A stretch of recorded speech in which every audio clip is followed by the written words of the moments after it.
قرب قیامت کا سب سے عظیم فتنہ، فتنہ دجال۔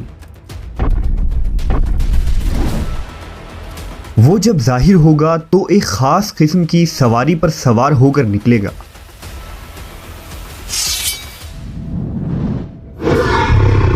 اس کی سواری میں کس طرح کی قوت ہوگی، اور کیا دجال کے اس سواری کا تعلق آج کے جدید دور سے ہے؟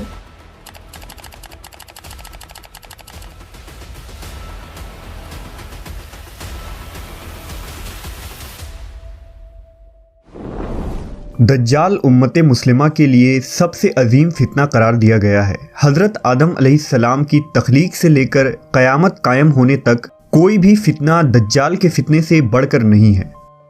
دجال کے متعلق ہم مسلمانوں کے پاس جو معتبر ترین ذرائع ہیں وہ نبی صلی اللہ علیہ وسلم کی احادیث مبارکہ ہے، جس کی روشنی میں ہم یہ جان سکتے ہیں کہ دجال کے پاس کس طرح کی قوتیں ہوں گی اور ان شیطانی قوتوں سے دجال کس طرح کی تباہی مچا سکتا ہے۔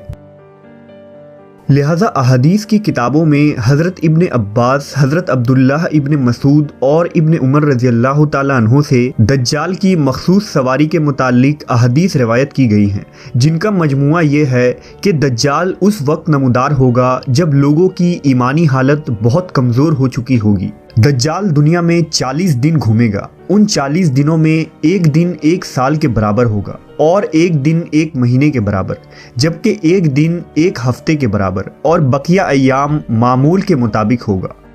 دجال ایک چمکدار گدھے پر سوار ہو کر نکلے گا، جس کے 2 کانوں کے درمیان کا فاصلہ 40 ہاتھ ہوگا۔ دجال اپنے اس سواری پر سوار ہو کر سمندر میں اس طرح داخل ہو جائے گا جیسے ایک گھوڑ سوار اپنے گھوڑے پر سوار ہو کر ایک تنگ ندی میں داخل ہو جاتا ہے۔ اس کے لیے زمین سمیٹ دی جائے گی، یعنی وہ بہت تیز رفتاری سے سفر کرے گا۔ وہ سورج کے غروب ہونے کے مقام پر اس سے پہلے پہنچ جائے گا۔ سمندر کا پانی اس کے ٹخنوں تک پہنچے گا۔ دجال کے پاس 70,000 کی فوج ہوگی، جن کے اوپر سبز چادریں ہوں گی، یہاں تک کہ وہ ابو المراق کے ٹیلے پر آ کر ٹھہر جائیں گے۔ وہ ایسی بلند آواز دے کر سب کو بلائے گا کہ اس کو زمین و آسمان کے درمیان ساری مخلوق سنیں گے۔ پھر دجال ان لوگوں سے کہے گا کہ تم سب میری عبادت کرو، میں تمہارا رب ہوں۔ اس موقع پر رسول اللہ صلی اللہ علیہ وسلم نے فرمایا، تمہیں یہ پتا ہو کہ تمہارا رب ایک آنکھ والا نہیں ہو سکتا، بھلا وہ جو دوسروں کو آنکھیں دیتا ہے وہ خود کیسے بینائی سے محروم رہ سکتا ہے؟ اس بدبخت دجال کے ماتھے پر کافر لکھا ہوگا، جسے صرف مومن ہی پڑھ سکے گا اور اسے پہچان لے گا۔ دجال اپنے گدھے پر سوار ہو کر ساری زمین پر گھومے گا۔ اس زمین کا کوئی میدانی، صحرائی اور پہاڑی علاقہ ایسا باقی نہیں بچے گا جہاں وہ نہ جائے، سوائے مکہ مکرمہ اور مدینہ منورہ کے۔ اللہ تعالیٰ ان دونوں جگہوں کے فرشتوں کے ذریعے حفاظت فرمائے گا۔ دجال جب وہاں داخل ہونا چاہے گا تو فرشتہ اس کا رخ پھیر دیں گے۔ یہ ایک عظیم الشان پیشن گوئی ہے جس میں دجال کے ایک عجیب و غریب قسم کی سواری کی طرف اشارہ ہے جو آخری زمانے میں ظاہر ہوگا، اور اس کی وجہ سے سفر میں آسانی اور سرعت پیدا ہو جائے گی۔ ان احادیث کی بنیاد پر یہودی خاص طور پر گدھے کی تعظیم کرتے ہیں اور وہ اپنے خفیہ عبادات میں گدھے کو ضرور شامل کرتے ہیں۔ بعض لوگوں کا یہ دعویٰ ہے کہ اپنے عبادت کے دن خفیہ طور پر یہودی ایک گدھے کو اٹھا کر بیت المقدس میں لے جاتے ہیں، جہاں مختلف رسم و رواج کے مطابق اس گدھے کو سجایا جاتا ہے۔ صحابہ کرام کے ذہن میں اس وقت یہ سوال ضرور آیا ہوگا کہ ایسا گدھا کہاں سے آ جائے گا جس کی لمبائی اور چوڑائی اتنی دیو قامت ہوگی، لیکن صحابہ کرام نے حضور سے اس حدیث کو جیسا سنا ویسا ہی یاد رکھا اور آج ہم تک یہ ساری احادیث پہنچی۔ علماء کرام کا کہنا ہے کہ اگر ہم یہ کہیں کہ قیامت کے قریب ایک ایسا گدھا پیدا ہو جائے گا اور یہ صفات اس میں پائی جائے گی تو یہ بات ناممکن نظر آتی ہے۔ پھر سوال یہ بھی ہے کہ دنیا میں وہ گدھی کہاں سے آئے گی جو اس قسم کے عجیب و غریب اور دیو قامت گدھا جنے گی، اور سمندر کا پانی اس کے ٹخنوں تک آئے، یہ بات عقل کے بعید ہے۔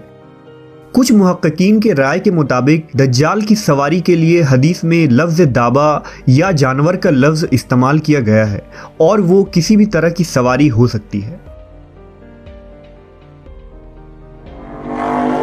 لہذا محققین کے رائے کے مطابق ممکن ہے کہ دجال کی وہ سواری اڑن تشتری یا جدید ہوائی جہاز کی کوئی ایڈوانس شکل ہو۔ غرض یہ کہ ہم جانتے ہیں کہ آج کے اس جدید دور میں ہوا اور آواز کے رفتار سے کئی گنا زیادہ سپر سونک جہاز تیار ہو چکی ہے، اور اڑن تشتری کے قصے بھی پچھلے 100 سالوں میں بہت مشہور ہوئے ہیں، جن کو یو ایف او کہا جاتا ہے۔ ان یو ایف اوز کو دیکھے جانے کے واقعات زیادہ تر برموڈا ٹرائنگل کے نزدیک ہوئے ہیں، جو فلوریڈا کے قریب ہے۔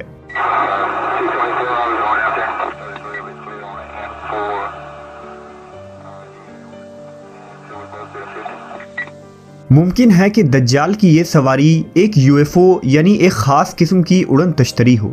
ان تمام باتوں سے یہ نتیجہ نکلتا ہے کہ جدید دور میں تو یہ یو ایف اوز اور سپر سونک جہاز انسانوں کے فائدے کے لیے استعمال ہوگا، لیکن مستقبل میں جب دجال تمام ٹیکنالوجی پر قبضہ کر لے گا تو وہ انہی جدید سواریوں یا اس کی کوئی ایڈوانس فارم پر قبضہ کر کے پوری دنیا کے کونے کونے تک چند منٹوں تک پہنچ جائے گا۔ یہ تمام باتیں اس جانب اشارہ کر رہی ہیں کہ خروج دجال کا وقت اب زیادہ دور نہیں۔ بلا شبہ یہ فتنوں کا دور ہے، اور اس وقت انسانیت دجال اور دجالی قوتوں کے فتنہ عظیم کی طرف بڑھ رہی ہے۔ لہذا دجال، اس کے حمایتی اور اس کے قوتوں سے آگاہی رکھ کر ہی ہم اس فتنہ عظیم سے اپنی اور اپنے ایمان کی حفاظت کر سکتے ہیں۔ اللہ حافظ۔